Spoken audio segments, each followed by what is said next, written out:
نستغفره ونؤمن به ونتوكل عليه ونشهد أن لا إله إلا الله وحده لا شريك له ونشهد أن سيدنا ومولانا محمدا عبده ورسوله صلى الله تعالى عليه وعلى آله وأصحابه وبارك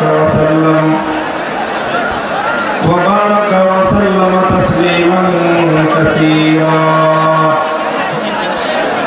أما بعد فأعوذ بالله من الشيطان الرجيم.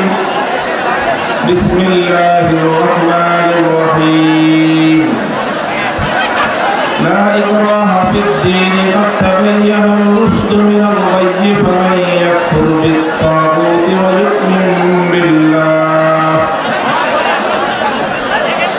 ويؤمن بالله فقد استمسك بالعروة الوثقى لا انفصام لها والله سميع عليم. بارك الله لنا ولكم في القرآن العظيم ونفعنا وإياكم بالآيات والذكر الحكيم. اللهم صل على محمد وعلى آل محمد كما صليت على إبراهيم وعلى آل إبراهيم إنك حميد مجيد. اللهم بارك على محمد وعلى آل محمد كما على إبراهيم وعلى آل إبراهيم إنك حميد مجيد.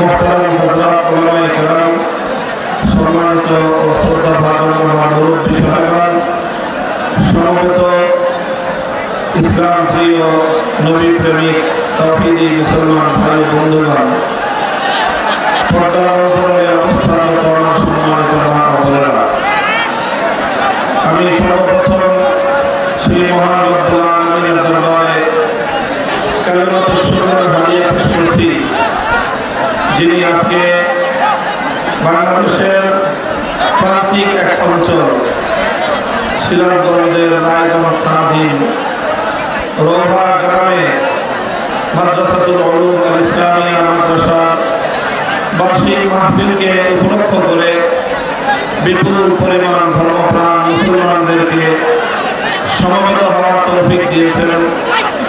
আলেম ওলামাদের ভালোবাসা এবং মহব্বতে লক্ষ মানুষের যে বাদ ভাঙার ঢল এবং স্রোত নেমেছে, এর মাধ্যমে ইসলাম এবং ওলামায়ে কেরামের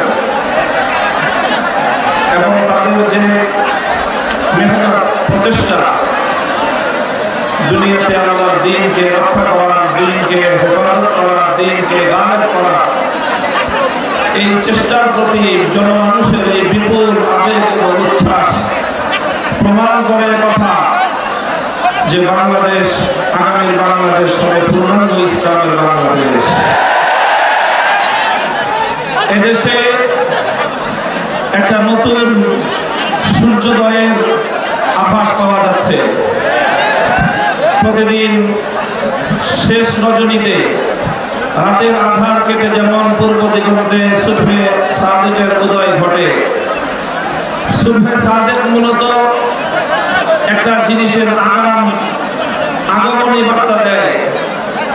সুবহে সাদেক পূর্ব দিগন্তে একটি শুভ্র সাদা আলোক রশ্মি ফুটে উঠে এ কথা দুনিয়ার মানুষকে জানিয়ে দেয় যে আর কিছুক্ষণের মধ্যেই সারা পৃথিবীর অন্ধকারকে দূর করে আলোকোজ্জ্বল এক রবি সূর্যের আগমন ঘটবে, যেই সূর্যের উদয়ে সারা পৃথিবী আলোকিত হয়ে যাবে। সাম্প্রতিক বাংলাদেশে ঘটে যাওয়া অনেকগুলো ঘটনা আমরা এটাকে সুবহে জাদিদ হিসেবে বিবেচনা করছি।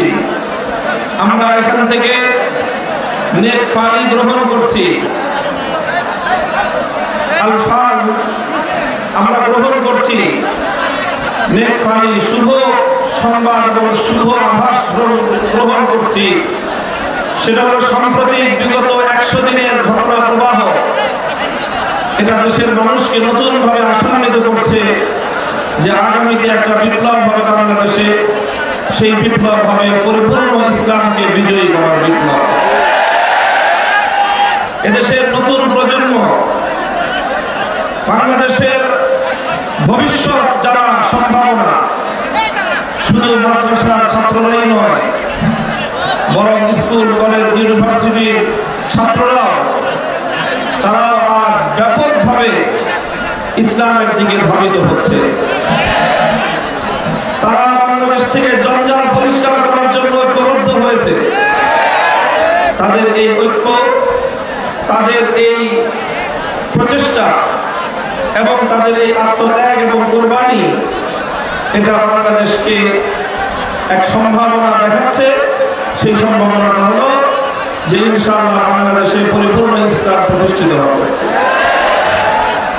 আমরা যার যার জায়গা থেকে সেই প্রস্তুতি গ্রহণ করি। আজকের এই মাহফিল মাদ্রাসাতুল উলুম আল ইসলামিয়ার এই অঙ্গনে, এই চত্বরে আপনারা যেভাবে উপস্থিত হয়েছেন, বহু মানুষ এখানে এসেছেন। 3 ধরনের ঠাই নেই, একেবারে বহুদূর রাস্তাঘাট পর্যন্ত মানুষের এখানে আর ঢোকারও কোনো রাস্তা নেই। আমি আপনাদেরকে একটা সতর্ক বার্তা শোনাই যে এত মানুষের আমাদের এই আগমন, এটা যেরকম আমাদের সকলকে আনন্দিত করছে, উদ্বেলিত করছে, এটার দ্বারা ইসলামের একটা মুজাহারা হচ্ছে। ইসলামের মুজাহারা অর্থ হলো যে ইসলামের পক্ষের একটা শোডাউন হচ্ছে। ইসলামের পক্ষের শোডাউন, এটাও ইসলামের মধ্যে উৎসাহিত করা হয়েছে।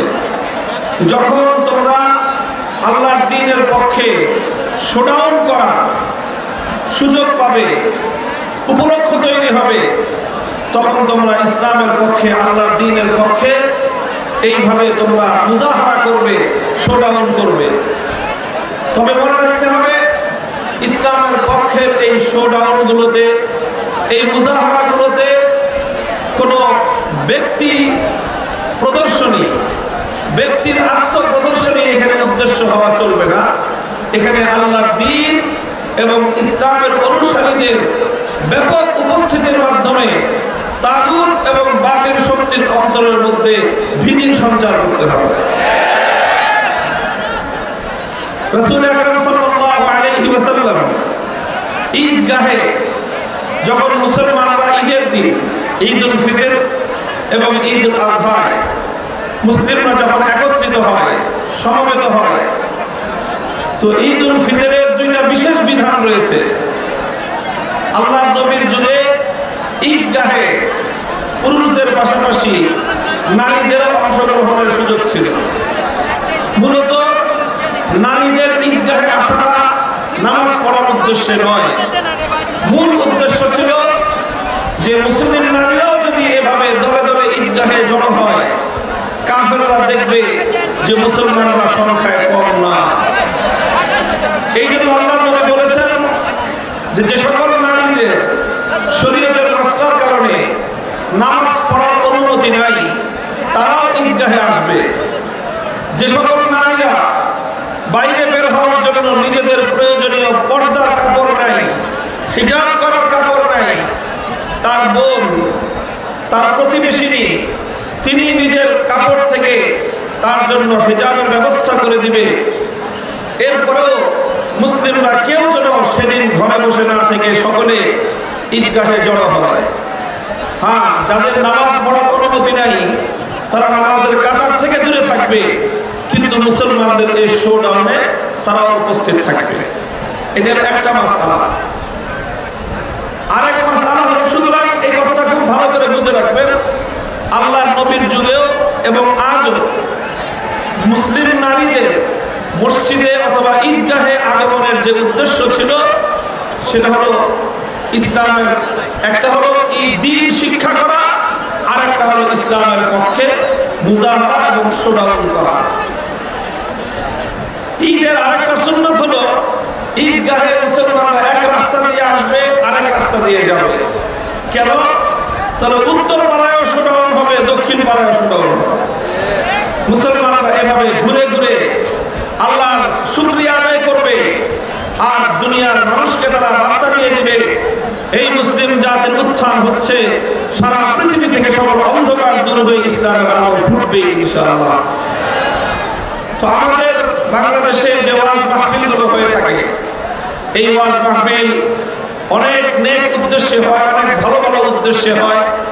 আমরা অনেকে সঠিকভাবে এটাকে ব্যবহার করতে না পারার কারণে আমাদের ওয়াজ মাহফিলগুলোর অনেক উদ্দেশ্য এখন ব্যাহত হচ্ছে, ক্ষতিগ্রস্ত হচ্ছে, উদ্দেশ্য আমরা হাসিল করতে পারছি না। এই বিষয়ে উলামায়ে কেরাম এবং সমাজের যারা মাহফিলের আয়োজক তাদের সকলের আরো বেশি তৎপর এবং যত্নশীল হওয়া উচিত। তবে একটা জিনিস হচ্ছে, সেটা হলো মাহফিলগুলোকে কেন্দ্র করে ধর্মপ্রাণ মুসলমানদের ব্যাপকভাবে ইসলামিক একটা মুজাহারা, একটা শোডাউন হয়, আর এটাই সমস্ত ইসলাম বিদ্বেষী নাস্তিক মুরতাদদের অন্তরের মধ্যে জ্বালা এবং অন্তর্জ্বালা সৃষ্টি করে দেয়। আপনারা দেখেছেন কিছুদিন আগে বাংলাদেশের প্রাণ কেন্দ্র সোহরাওয়ার্দী উদ্যানে লক্ষ লক্ষ তৌহিদি ধর্মপ্রাণ মুসলমানদের একটা জমায়েত হয়েছিল, শোডাউন হয়েছিল। এটা দেখে বাংলাদেশ থেকে বিতাড়িত নর্দমার কি তসলিমা নাসরিন সে আফসোস এবং আক্ষেপে যেন তার আর বাংলাদেশের ব্যাপারে তার আর কোনো ভবিষ্যতের যত স্বপ্ন ছিল সব স্বপ্ন ধূলিসাৎ হয়ে গেছে।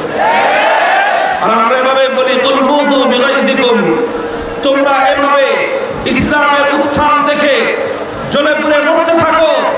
আল্লাহ পাক রব্বুল আলামিন তার ইসলামের আলোকে সারা পৃথিবীর প্রতি ইঞ্চি ইঞ্চি মাটিতে প্রতিটি ঘরের কোনায় কোনায় ইসলামের আলো ছড়িয়ে পড়বে ইনশাআল্লাহ।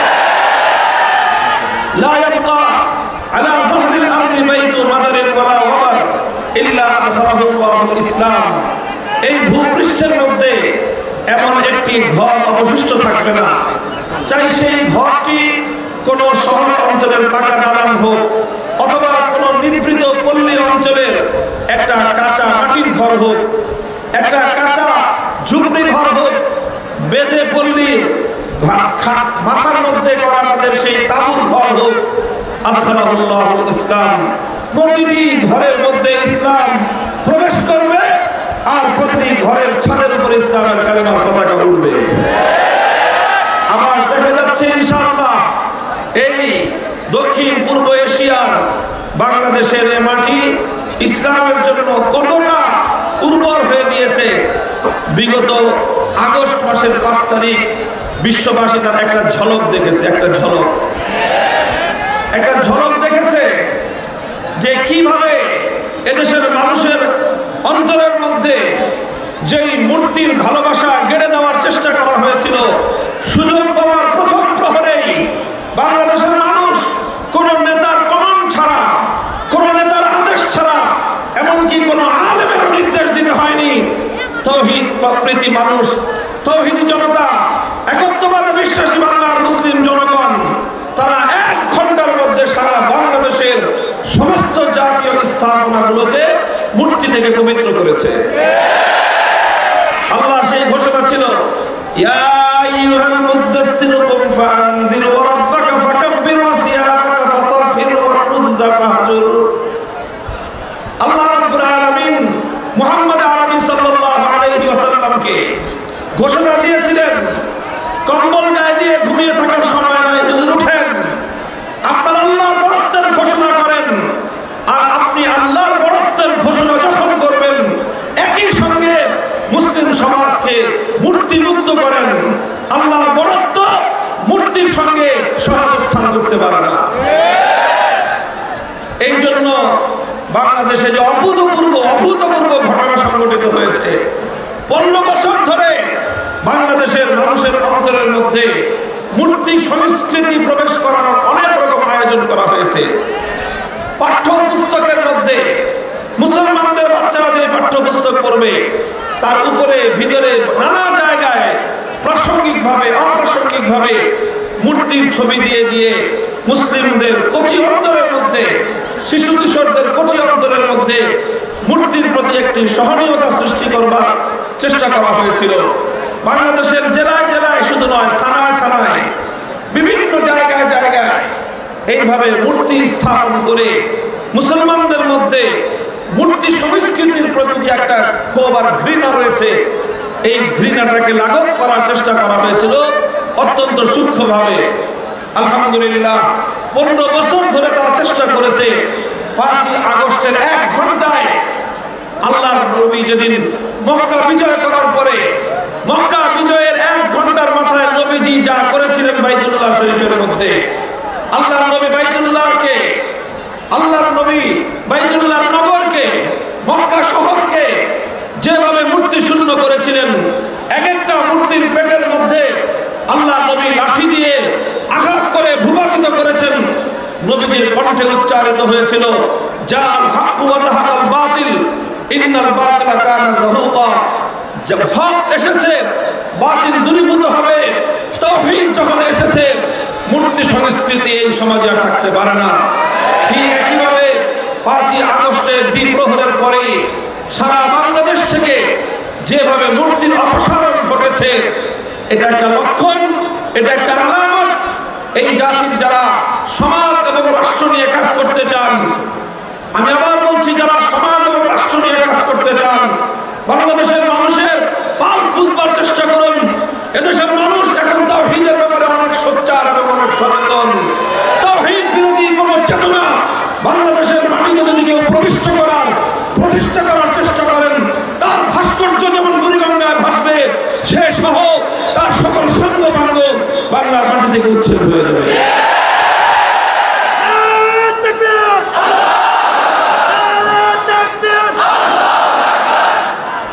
মুহতারাম হাজিরিন, আমি আপনাদের সম্মুখে কোরআন পাকের একটি আয়াত তেলাওয়াত করেছি।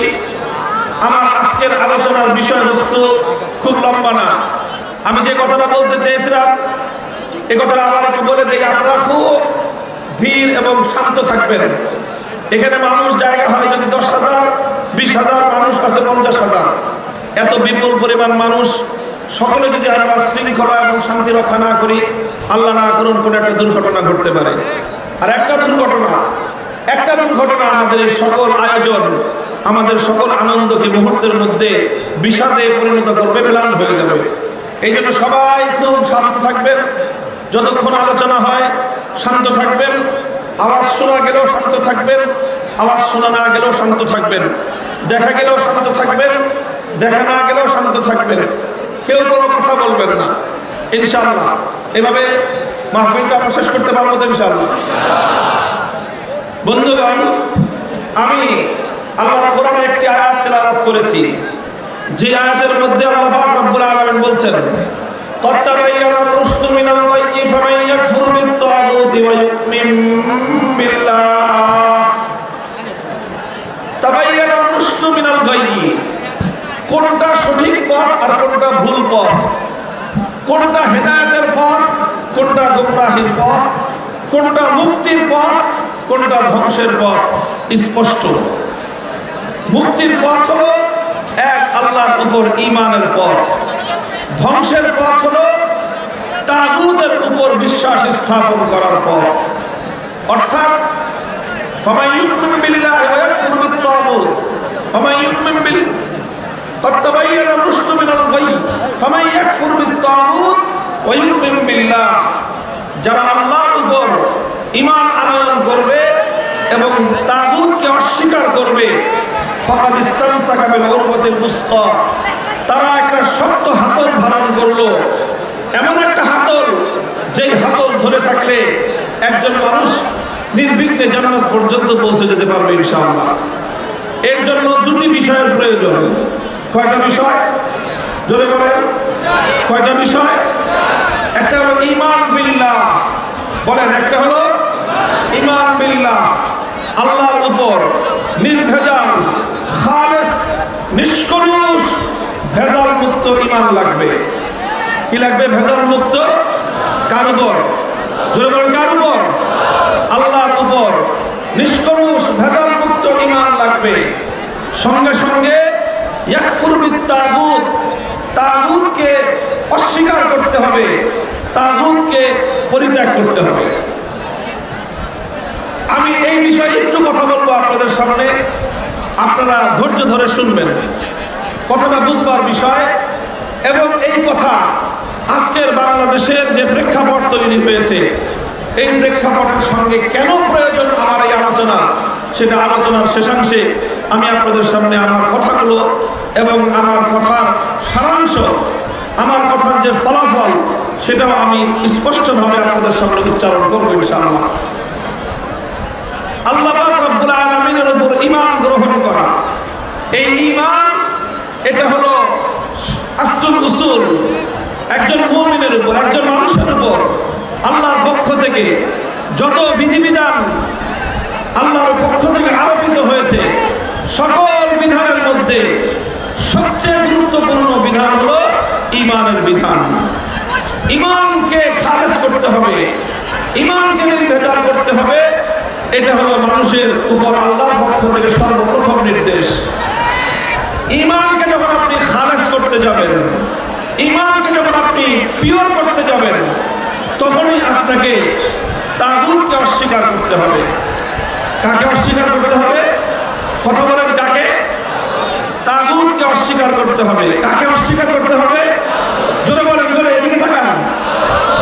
কাকে অস্বীকার করতে হবে? তাগুতকে অস্বীকার করতে হবে।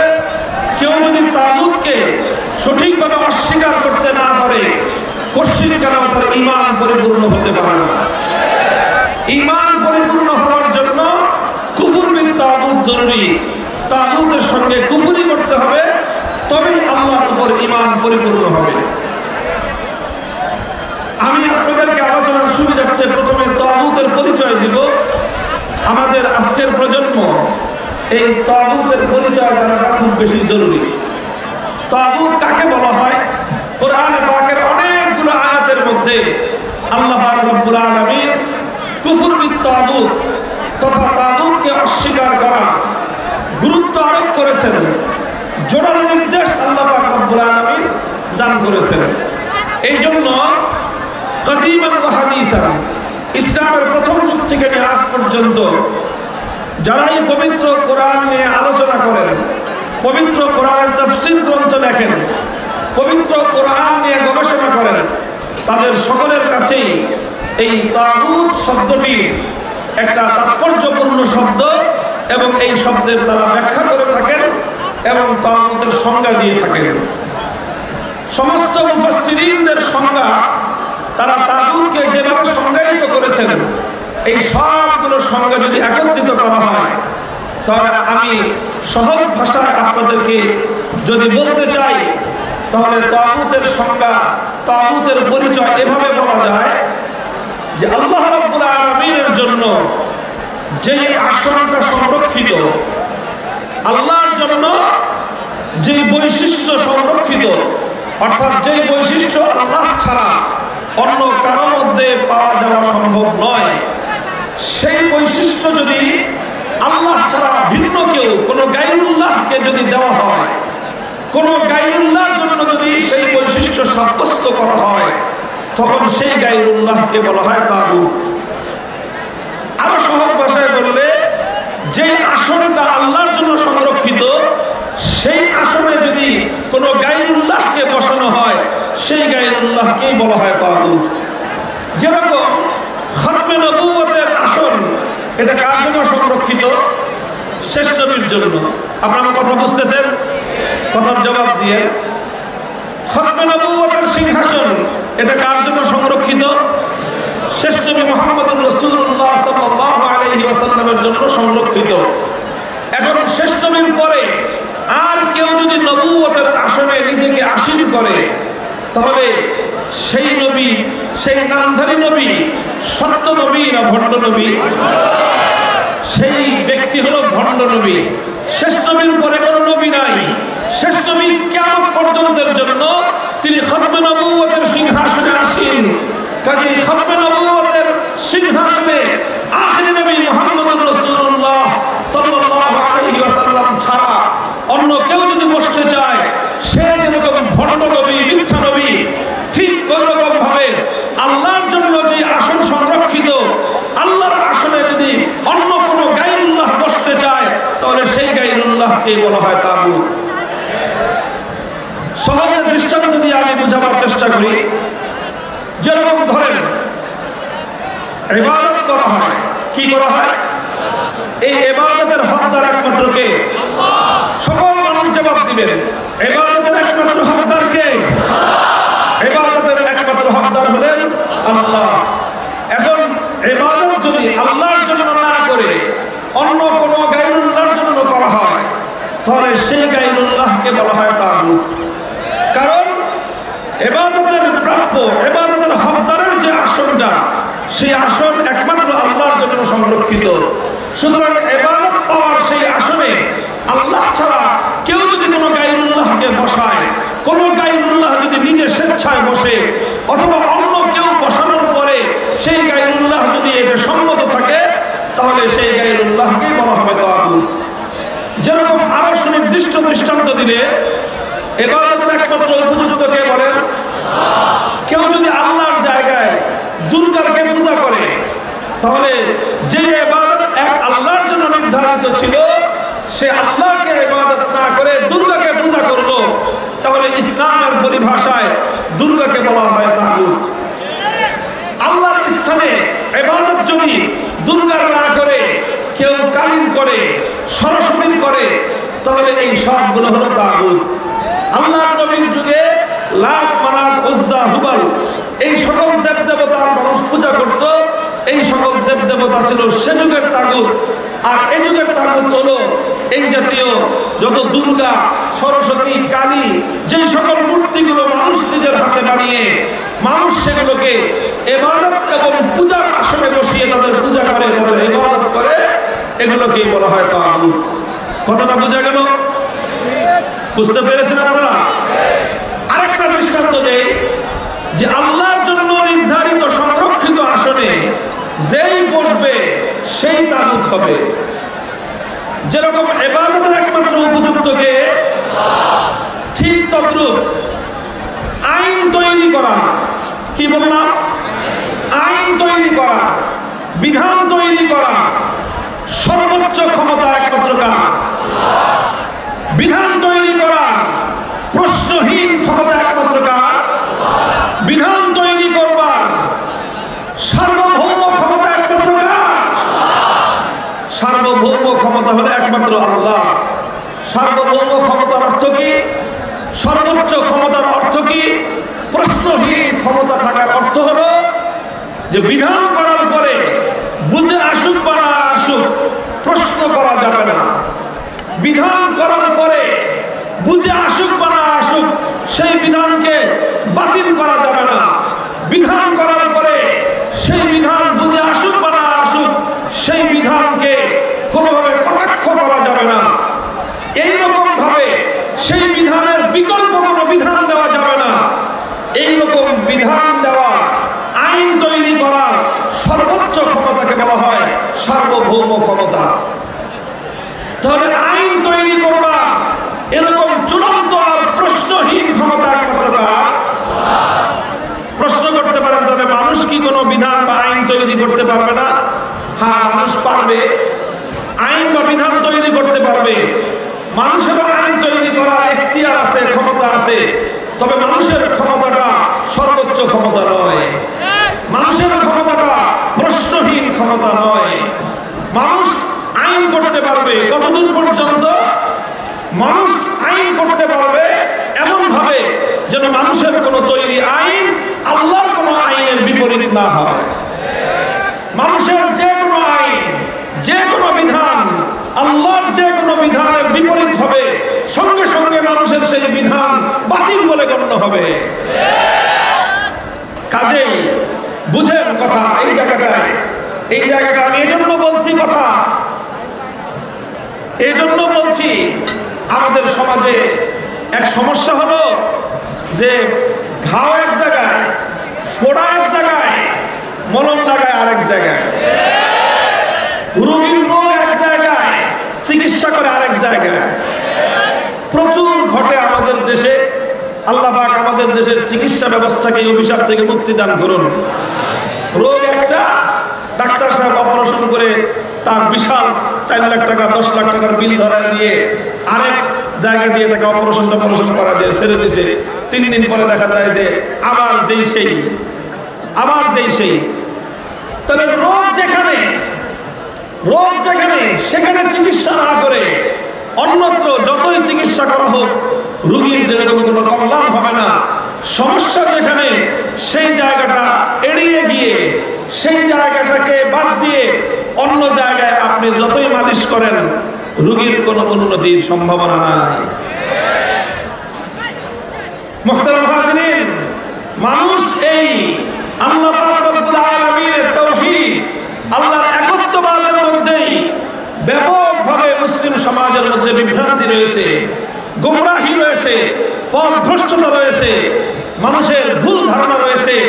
আর এই কারণেই লক্ষ কোটি মুসলমান এমন তারা নিজেদেরকে মুসলিম বলে পরিচয় দেয়, অথচ তারা তাগুতে বিশ্বাসী হওয়ার কারণে তাদের ঈমান আল্লাহর নিকট গ্রহণযোগ্য নয়, বরং তারা বেঈমান হিসেবে, কাফের হিসেবে আল্লাহর নিকট চিহ্নিত।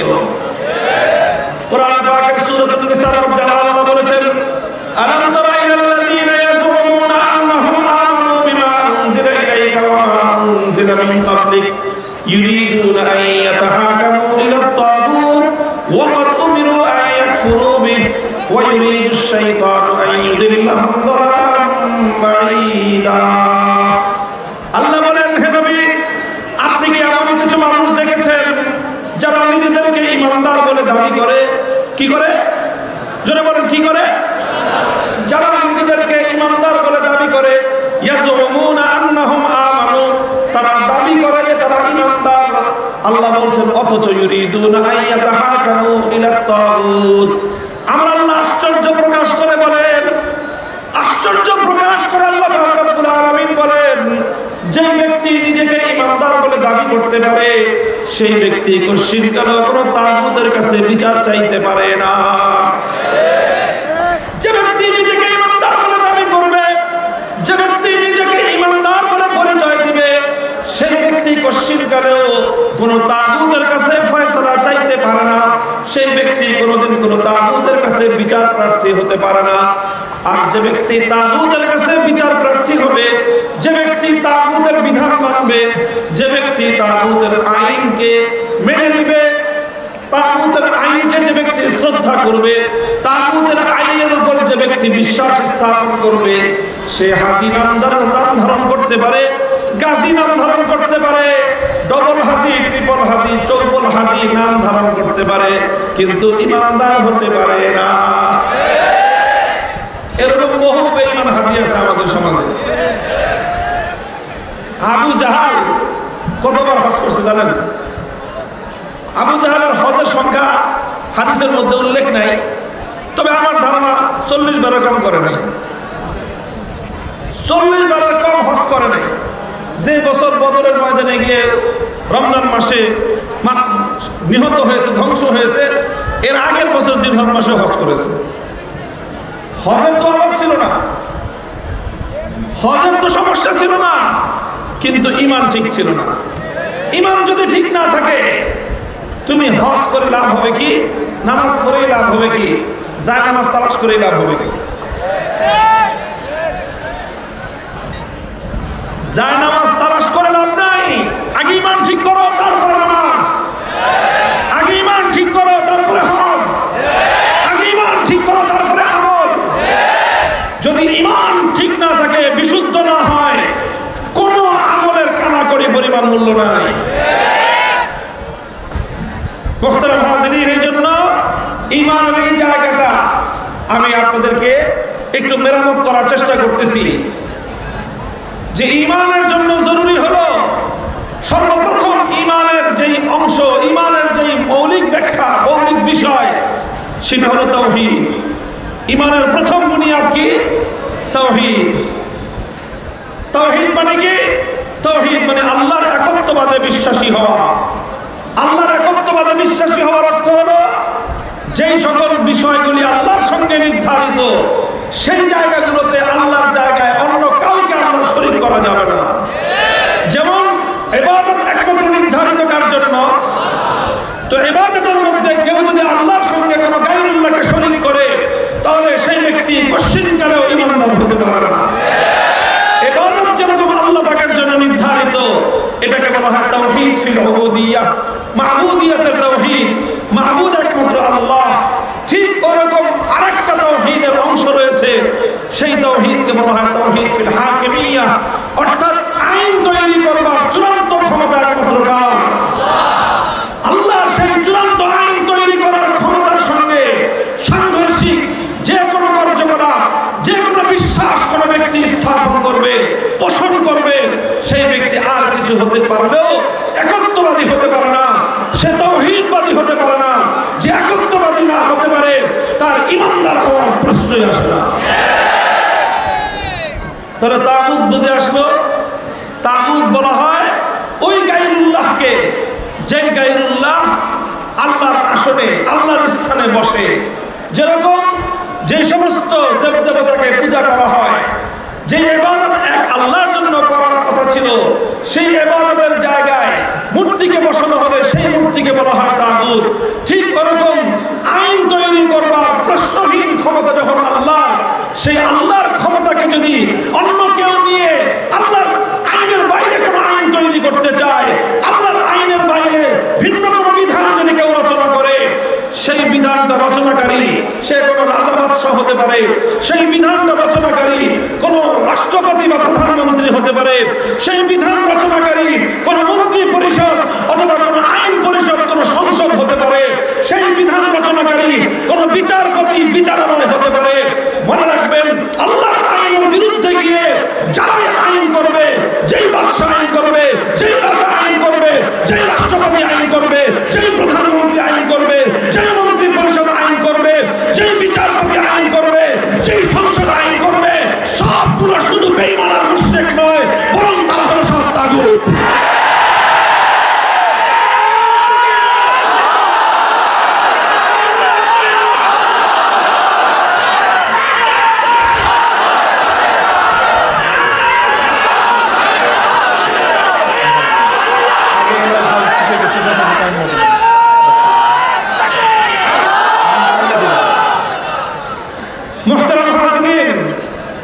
কাজেই তাগুতের পরিচয়টা আপনারা পরিষ্কার বুঝে নিয়ে যাবেন। আমি আলোচনা করে দিলাম মৌলিক আলোচনা, যারা বুঝেছেন, কারো যদি অস্পষ্টতা থাকে, যাইতে যেতে আবার রাস্তায় যেতে যেতে আমরা ছাত্রদেরকে বলি তাকরার করবা, রিভিশন দিবেন। কি দিবেন? কি দিবেন? এটা হলো আজকের আপনাদের সবক, যে তাগুত কাকে বলা হয়। আপনি যদি অন্ধকার কাকে বলা হয় এটা না চিনেন, আলোর গুরুত্ব কোনোদিন বুঝবেন না। কালো কাকে বলা হয় সেটা যদি না বুঝেন, সাদার মূল্য আপনি বুঝবেন না। আপনি যদি তাগুত না বুঝেন, কুফর না বুঝেন, ঈমানকে ভালো করে বুঝবেন না। এই জন্য আল্লাহর উপর ঈমান আনতে হবে, তাগুতকে অস্বীকার করতে হবে। আমাদের সমাজে এখন যে অবস্থা, যে সমস্যা, সেটা হলো আল্লাহকেও নারাজ করবে না আর শয়তানকেও বেজার করবে না। শয়তানকে আর আল্লাহকে একসঙ্গে খুশি করা যায়? জোরে বলেন। শয়তানকে আর আল্লাহকে একসঙ্গে রাজি করা যায়? আল্লাহকে যদি রাজি করেন শয়তান বেজার হবে, শয়তানকে যদি খুশি করেন আল্লাহ নারাজ হবে।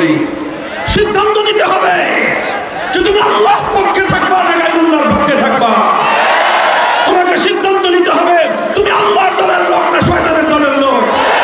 ভেজাল করবার জায়গা নাই, ভেজালের সুযোগ ইসলামের মধ্যে নাই।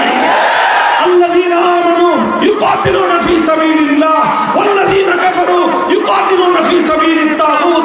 যারা ঈমানদার আল্লাহর পথে লড়াই করে, যারা বেঈমান তারা তাগুতের জন্য লড়াই করে। যারা ঈমানদার তারা আল্লাহর বিধান কায়েমের জন্য লড়াই করে, যারা বেঈমান তারা আল্লাহর বিধানের বিরুদ্ধাচরণ করে।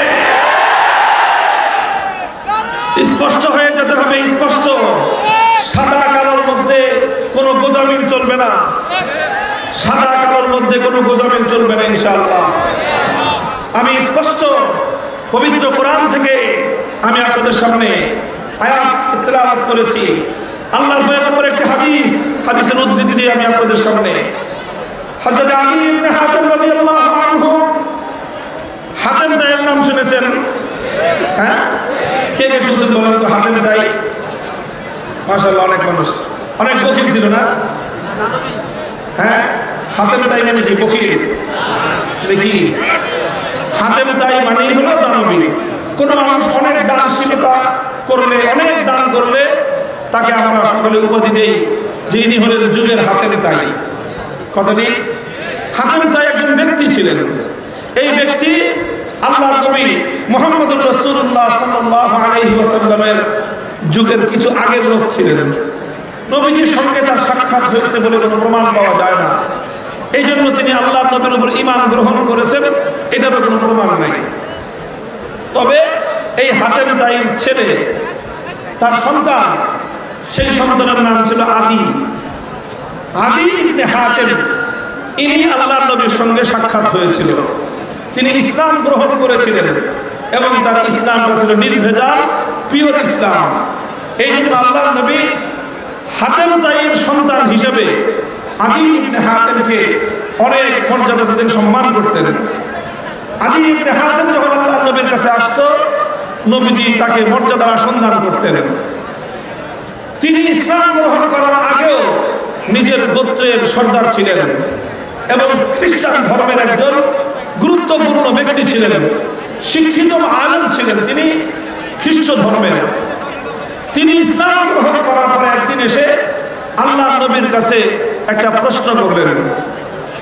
তার প্রশ্ন হলো কোরআনে পাকের সূরাতুল বারাতের একটি আয়াত নিয়ে। সূরাতুল বারাতের মধ্যে আল্লাহ পাক রব্বুল আলামিন পূর্ববর্তী আসমানি কিতাবের অনুসারী তথা আহলে কিতাব ইহুদি এবং খ্রিস্টানদের ব্যাপারে আল্লাহ পাক একটি অভিযোগ করেছেন। কি অভিযোগ? আল্লাহ বলেছেন ইহুদি এবং খ্রিস্টানদের ব্যাপারে আল্লাহর কোরআনের সূরাতুল বারাতের মধ্যে আল্লাহর পক্ষ থেকে ইহুদি আর খ্রিস্টানদের ব্যাপারে অভিযোগ হলো যে ইত্তাখাযু আহবারাহুম ওয়া রুহবানাহুম আরবাবাম মিন দুনিল্লাহ। ইত্তাখাযু আহবারাহুম ওয়া রুহবানাহুম আরবাবাম মিন দুনিল্লাহ। এই ইহুদি এবং খ্রিস্টানদের চরিত্র হলো এই যে তারা এক আল্লাহকে বাদ দিয়ে তাদের মধ্যকার দুই শ্রেণীর মানুষকে তারা রব হিসেবে গ্রহণ করে নিয়েছে।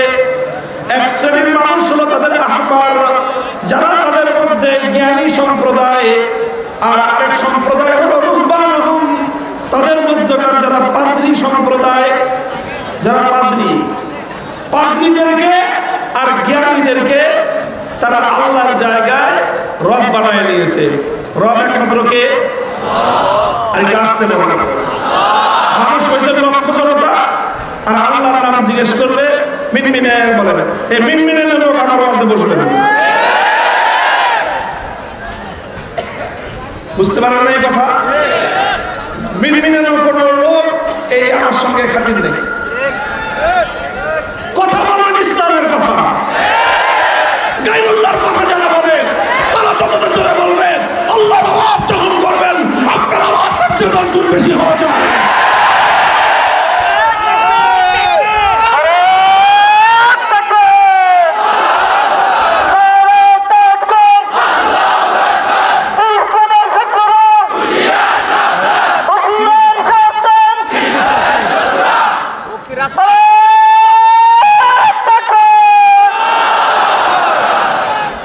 ইত্তাখাযু আহবারাহুম ওয়া রুহবানাহুম আরবাবাম মিন দুনিল্লাহ। আল্লাহ রাব্বুল আলামিন অভিযোগ করলেন ইহুদি এবং খ্রিস্টানেরা তারা তাদের মধ্যে জ্ঞানী সম্প্রদায়, এক কথায় বলতে গেলে যারা সুশীল সমাজ, ওয়া রুহবানাহুম, এবং তাদের মধ্যে যারা পাদ্রী মহল রয়েছে, এই সকল জ্ঞানী এবং পাদ্রীদেরকে আল্লাহর পরিবর্তে তারা রব বানিয়ে নিয়েছে। এটা আল্লাহর কোরআনে ইহুদি এবং খ্রিস্টানদের সম্পর্কে তাদের পরিচয় এবং তাদের সম্পর্কে অভিযোগ তুলে ধরা হয়েছে। আদি ইবনে হাতেম রাদিয়াল্লাহু আনহু আল্লাহর নবীকে পাল্টা প্রশ্ন করলেন, ইয়া রাসূলুল্লাহ, আমি তো খ্রিস্টান ছিলাম এবং খ্রিস্টান ধর্মের সম্পর্কে সব কিছু আমার জানা আছে, সবিস্তারে জ্ঞান এবং এলেম আমার কাছে রয়েছে। কিন্তু আমার প্রশ্ন হলো, ইয়া রাসূলুল্লাহ, আমরা খ্রিস্টান সম্প্রদায় কোনোদিন আমাদের মধ্যকার কোনো জ্ঞানী ব্যক্তিকে, কোনো আলেমকে অথবা কোনো পাদ্রীকে আমরা কোশ্চিনকালেও রব বলি নাই, তাদের ইবাদত তো আমরা করি নাই। আমরা শুধুমাত্র এক আল্লাহর ইবাদত করতাম। আর খ্রিস্টান সম্প্রদায়ের মধ্যে হযরত ঈসা আলাইহিস সালামকে আল্লাহর সন্তান বলে বিশ্বাস করা হয়, হযরত মারিয়াম আলাইহিস সালামকেও আল্লাহর অংশ স্থাপন করা হয়, সেটা ভিন্ন বিষয়। কিন্তু মা মারিয়াম এবং ঈসা আলাইহিস সালাম বাদ দিয়ে অন্য কোনো ব্যক্তিকে তারা রব বলে না, তারা সিজদা করে না, ইবাদত করে না। তাহলে প্রশ্ন হলো, যেহেতু অন্য কোনো ব্যক্তিকে আমরা রব মানি না, আল্লাহ কেন খ্রিস্টানদের ব্যাপারে এই কথা বললেন যে খ্রিস্টান সম্প্রদায় তারা তাদের মধ্যকার জ্ঞানী এবং তাদের মধ্যকার পাদ্রী মহলকে তারা আল্লাহর পরিবর্তে রব বানিয়ে নিয়েছে?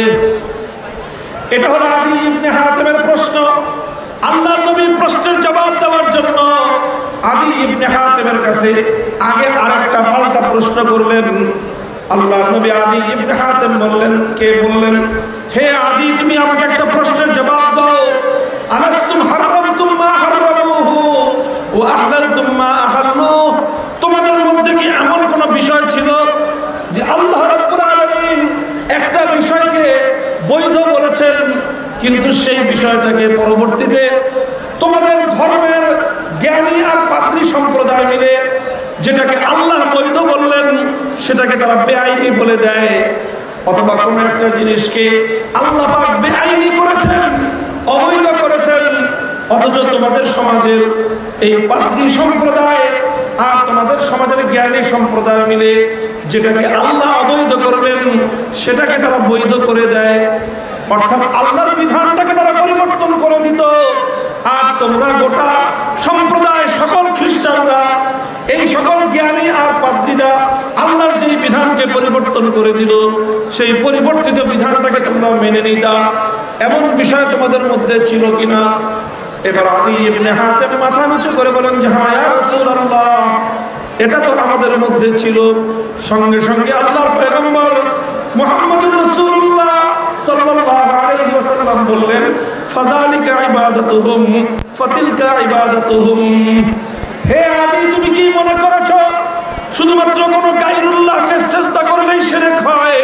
তুমি কি মনে করেছো কোনো গায়রুল্লাহকে পূজা করলেই শুধু শিরক হয়? না, কোন গায়রুল্লাহকে পূজা করলে যেরকম শিরক হয়, কোন গায়রুল্লাহকে ইবাদত করলে যেরকম আল্লাহর সঙ্গে শিরক করা হয়, ঠিক তদ্রুপ আল্লাহর কোন বিধানকে যখন কোন গায়রুল্লাহ পরিবর্তন করে দিবে, তখন সেই গায়রুল্লাহর পরিবর্তিত বিধানকে মেনে নেওয়া, এটাও হলো সবচেয়ে বড় শিরক। এখন বলেন, হে বাংলাদেশের মুসলমান সমাজ, আল্লাহর কতগুলো বিধানকে আমার রাষ্ট্র ব্যবস্থা, আমার সংবিধান, আমার দেশের সংসদ, আমার দেশের বিচার ব্যবস্থা, আমার দেশের মন্ত্রী পরিষদ কতগুলো বিধানকে তারা পরিবর্তন করেছে? আল্লাহ বলেছেন সুদ হারাম, অবৈধ, সুদ বেআইনি। আমার দেশের রাষ্ট্র ব্যবস্থা বলে সুদ বৈধ, আল্লাহ বললেন অবৈধ, রাষ্ট্র বলল বৈধ। যারা সুদকে বৈধ বলে মেনে নিল, তারা হাজার রাকাত নামাজ পড়তে পারে, ইমানদার হতে পারে না।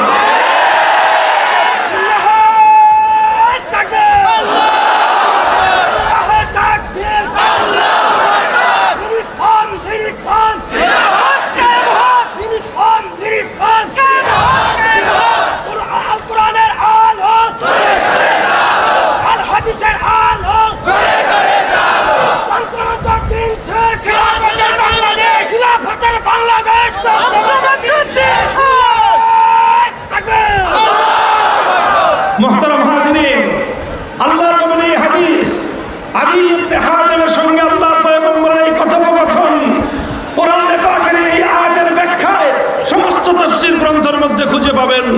হাদিসের কিতাব উল্টালে প্রত্যেকটি হাদিসের কিতাবের মধ্যে সামান্য কিছু শব্দের তারতম্যে প্রত্যেকটি হাদিস গ্রন্থের মধ্যে হাদিসটি রয়েছে। অথচ আজ মুসলমান সমাজের মধ্যে এই অভিশপ্ত ধারা চলমান রয়েছে যে আল্লাহর বিধানকে, আল্লাহর আইনকে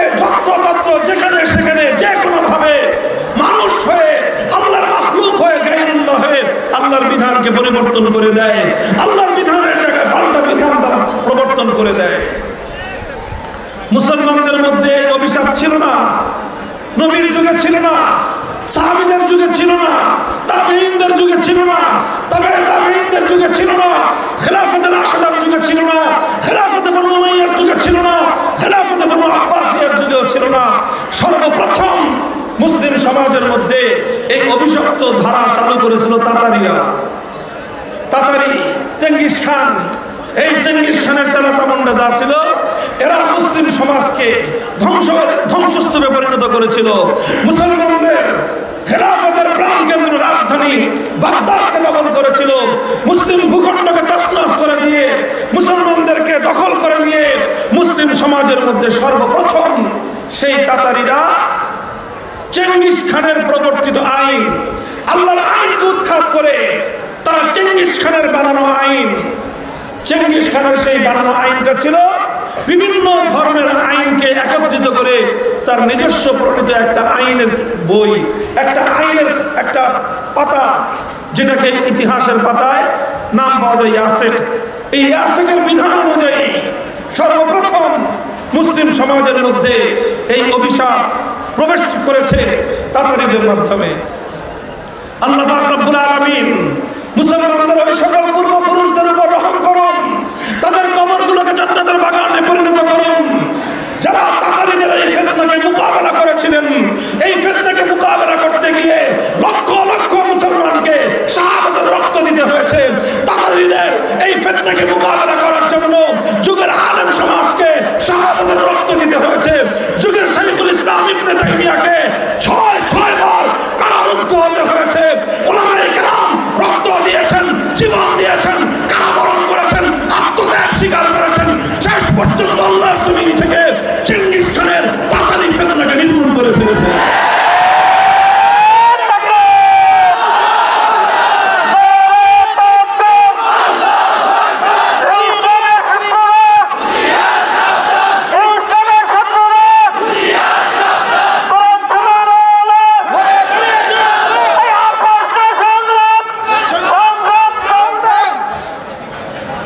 মুহতারাম হাজিরিন,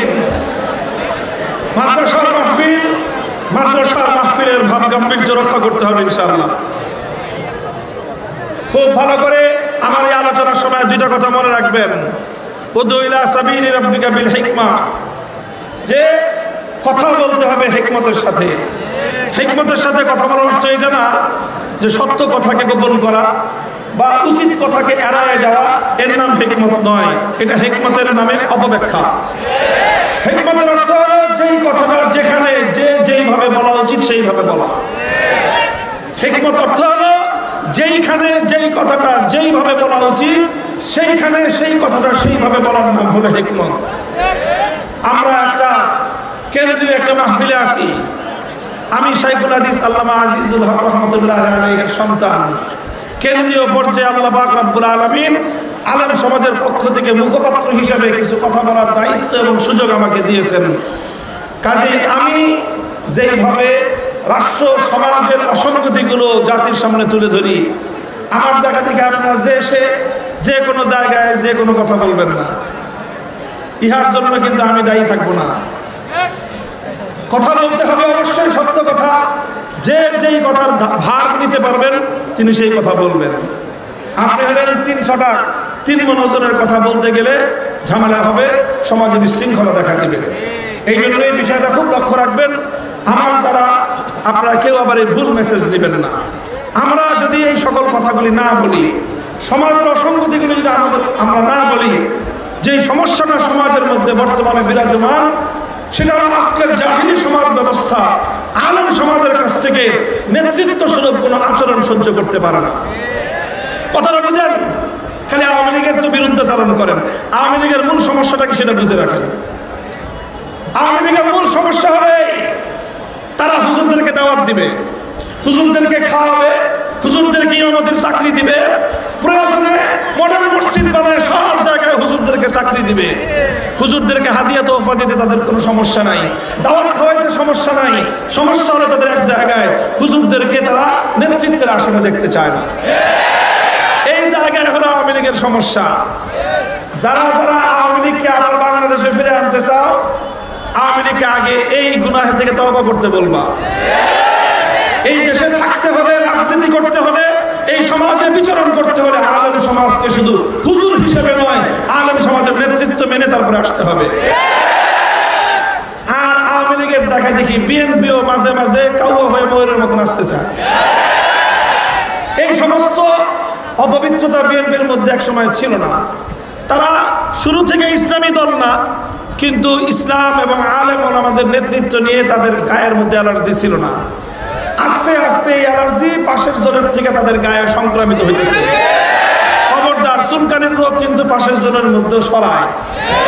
আওয়ামী লীগের সঙ্গে রাজনীতি করতে করতে করতে করতে বিএনপির মধ্যেও এই অ্যালার্জির চুলকানির উপদ্রব হইতেছে।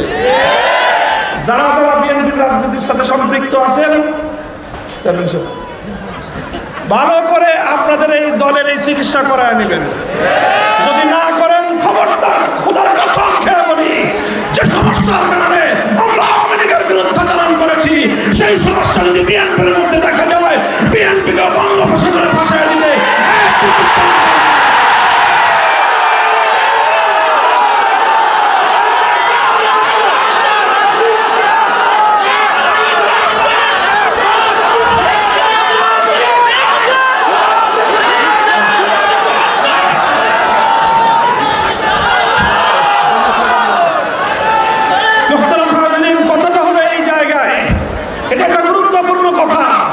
সেটা হলো সমস্ত আলেমরা একভাবে কথা বলবে না, এটা যেমন ঠিক, কিছু কিছু আলেম এই কথা বলতে হবে, এটাও ঠিক। উলামায়ে কেরাম সমাজের প্রত্যেকটা অসঙ্গতি নিয়ে কথা বলবে। বাজার ব্যবসা বাণিজ্যের মধ্যে যদি কোনো ধরনের অনৈসলামিক কালচার, কোনো ধরনের অনৈসলামিক রীতিনীতি মুসলমানদের ব্যবসা বাণিজ্যের মধ্যে দেখা দেয়, আলেম সমাজকে মসজিদের মেম্বরে বসে সেই ব্যাপারে সজাগ এবং সতর্ক করতে হবে। মানুষের আচার অনুষ্ঠান, বিয়ে শাদী, মানুষের পারিবারিক অনুষ্ঠানাদির মধ্যে যদি ব্যাপকভাবে ইসলাম বিরোধী নাজায়েজ কার্যকলাপ হতে থাকে, আলেম সমাজের দায়িত্ব হয়ে দাঁড়াবে সমাজের এই ধরনের পারিবারিক আচার অনুষ্ঠান, বিয়ে শাদীর অসঙ্গতিগুলো নিয়ে, সেখানকার নাজায়েজ কর্মকাণ্ড নিয়ে মানুষকে সতর্ক করা। মানুষের ব্যক্তিগত আখলাকের মধ্যে যদি অধপতন দেখা যায়, মিথ্যাচারিতা, ধোঁকাবাজি, প্রতারণার মতো এই ধরনের অসৎ চরিত্র যদি মানুষের মধ্যে দেখা দেয়, আলেম সমাজের দায়িত্ব হবে এই ব্যাপারে মানুষকে সজাগ করা। মানুষের মধ্যে ছোটরা যদি বড়দেরকে অসম্মান করতে থাকে, ছোটরা যদি বড়দের সঙ্গে বেয়াদবি করতে থাকে, সন্তান যদি পিতার অবাধ্য হতে থাকে, সন্তান যদি মায়ের অবাধ্য হতে থাকে, তখন আলেমদের দায়িত্ব হলো সমাজকে বড়দের সম্মান সম্পর্কে সজাগ করা, পিতামাতার হক সম্পর্কে জাতিকে সচেতন করা। মানুষ যদি ইসলামের জরুরি বিধানগুলো ছাড়তে থাকে, নামাজের প্রতি গুরুত্বহীন হয়ে যায়, হজ ফরজ হওয়ার পরেও হজ করে না, যাকাত ফরজ হওয়ার পরেও ঠিকমতো যাকাত দেয় না, রমজান মাসে ঠিকমতো রোজা রাখে না, এই সকল ফরজ বিধান সম্পর্কে জাতিকে সজাগ করা, সতর্ক করা, নসিহত করা, এটা আলেমদের দায়িত্ব। জিহাদ ফরজ হয়ে যাওয়ার পরেও জিহাদের ব্যাপারে জাতি যদি গাফেল থাকে, জিহাদের ব্যাপারে জাতির মধ্যে যদি কোনো নেগেটিভ এবং খারাপ ধারণা থাকে, তাহলে জাতির এই আকীদাকে বিশুদ্ধ করে জিহাদের সঠিক চিন্তা চেতনা, সঠিক পরিচয় জাতির সামনে তুলে ধরা, এটা উলামায়ে কেরামের ঐতিহাসিক দায়িত্ব।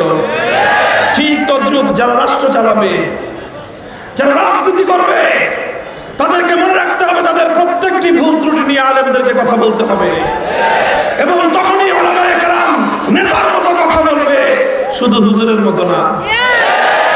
তখন তোমাকে সেই কথা ভালো করে শুনে তোমার কার্যকলাপকে সংশোধন করতে হবে।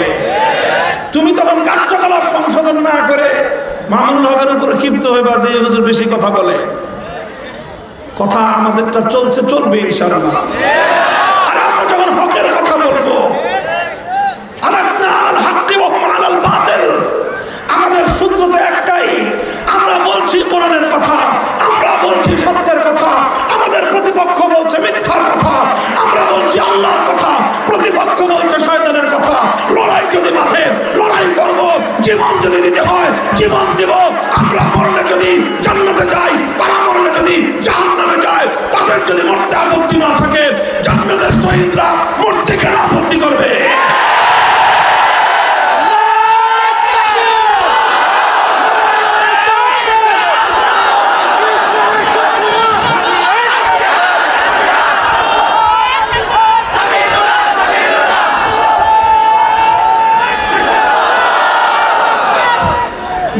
প্রথম কথা, মুসলিম সমাজের মধ্যে আল্লাহর আইনের জায়গায় মুসলিম জাতির মধ্যে আল্লাহর আইনের পরিবর্তে মানব রচিত আইন সর্বপ্রথম, এই অভিশাপ জাতির জন্য সবচেয়ে বড় অভিশাপ।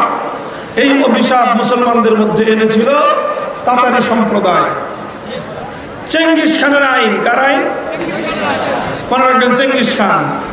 যারা যারা আল্লাহর আইনের বিরুদ্ধে আইন করে এদের সবগুলির পাশায় চেঙ্গিস খানের সিল মেরে দিবে। এরা হলো যুগের চেঙ্গিস খান। এইভাবে তারা সর্বপ্রথম এই ধারা চালু করে। আলহামদুলিল্লাহ, মুসলমানরা লড়াই করেছে, জীবন দিয়েছে, রক্ত দিয়েছে, রক্তের সাগর বেয়ে তাতারিদের এই অভিশাপ মুসলিম সমাজ থেকে বিতাড়িত হয়েছে।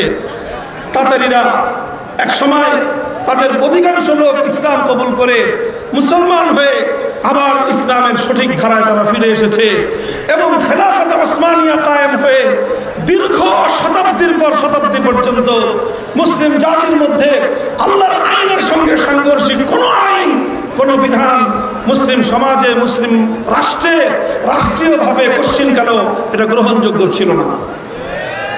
এইভাবে চলতে চলতে 1757 সালে সর্বপ্রথম যখন মুসলিম বিশ্বের বিভিন্ন অঞ্চলে এই সময়টায় 18 শতকের মাঝামাঝি সময়ে মুসলিম বিশ্বের বিশাল এলাকা পশ্চিমা সাম্রাজ্যবাদীরা দখল করে নিল। আমাদের এই পাক ভারত উপমহাদেশ 1757 সালে ব্রিটিশরা দখল করলো।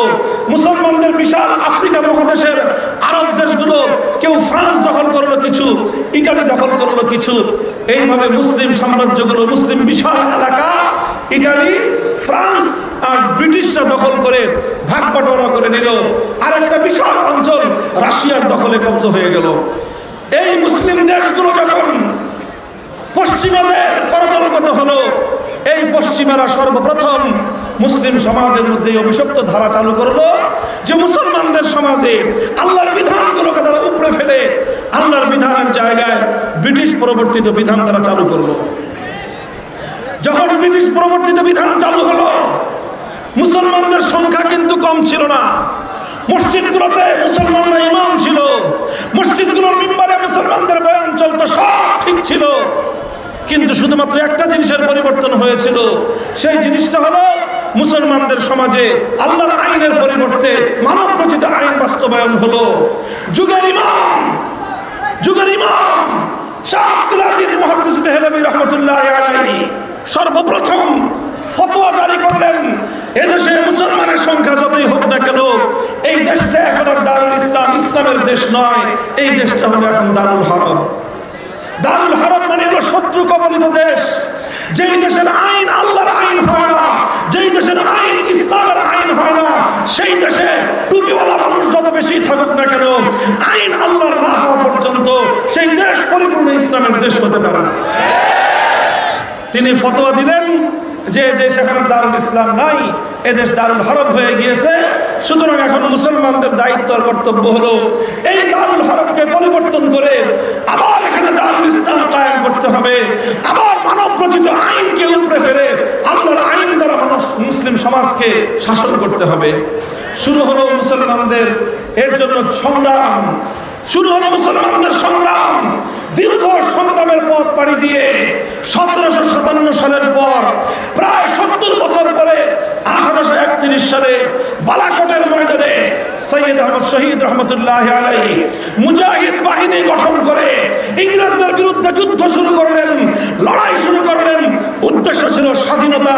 আর সেই স্বাধীনতা মানে শুধুমাত্র একটা ভূখণ্ডকে মুক্ত স্বাধীন করা নয়, সেই স্বাধীনতা মানে শুধুমাত্র একটি পতাকা স্বাধীন করা নয়, বরং সেই স্বাধীনতার মূল মর্ম ছিল জমিন আল্লাহ, আসমান আল্লাহর, বিধান চলবে একমাত্র তার। এই মন্ত্রে উজ্জীবিত হয়ে 1831 সালের 5ই মে বালাকোটের রণাঙ্গনে ক্ষুদ্র শক্তি নিয়ে হযরত সৈয়দ আহমদ শহীদে বালাকোট রহমতুল্লাহ আলাইহির নেতৃত্বে জিহাদ হলো। আমিরুল মুমিনিন সৈয়দ আহমদ রহমতুল্লাহ আলাইহি শাহাদাত বরণ করলেন, জীবন দিলেন, রক্ত দিলেন। তার সাথী সঙ্গী বহু মুসলমান মুজাহিদরা জীবন দিলেন, রক্ত দিলেন। কিন্তু আল্লাহর আইন প্রতিষ্ঠার এই সংগ্রাম থেকে তারা একজন পরিমাণ পিছপা হন নাই। ওনারা শহীদ হয়ে গেছেন, জীবন দিয়ে দিয়েছেন। ইংরেজরা ওনাদেরকে পরাজিত করে মুসলমানদের বুকের উপর আরো শক্ত করে বসে গেল। আবার মুসলমানরা নতুন করে প্রস্তুতি নিতে থাকলো। নিতে নিতে নিতে নিতে এক সময় মুসলমানরা আবার একটা শক্তি সঞ্চয় করলো। শক্তি সঞ্চয় করে মুসলিম জাতির, আজ যারা আমরা ওলামায়ে দেওবন্দ, আজ যারা আমরা নিজেদেরকে দেওবন্দি বলে পরিচয় দেই, কোন একজন দেওবন্দি হাজী আমদাদুল্লাহ মুহাজিরে মক্কির সন্তান না হয়ে দেওবন্দি হতে পারে না, কওমিও হতে পারে না। কে ছিল হাজী আমদাদুল্লাহ মুহাজিরে মক্কি? আমরা শুধুমাত্র হাজী সাহেবকে জাতির সামনে পীর হিসেবে পরিচয় করায় দিয়েছি। অবশ্যই হাজী